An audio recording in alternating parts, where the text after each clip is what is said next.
So if you want to check your Samsung's phone model, your Android version, your battery status, and many other things, so here's how to do that. And watch it till the end because I'll give you one little and good tip.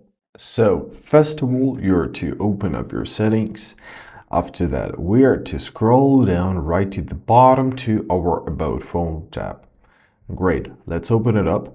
So first of all, what do we see here? We see the device's name, your phone number, if you have your SIM inserted, IMEI, serial number, and model name.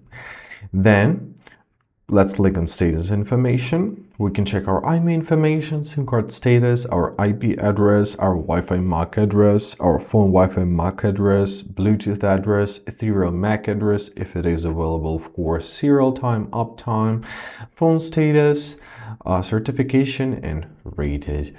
Let's move on to legal information. If you need anything about that, you can find it right here. Let's go back and find our software information. Here we can find our One UI version, Android version, Google Play system update, baseband version, kernel version, build number, your Knox version, and many other things. Then let's go to the last point, to the battery information. So here we can see if our phone is charging or no, the battery level and the battery capacity. So basically that is it. And I hope this video was helpful. Thank you so much for watching. Have a great day and please consider subscribing to our channel.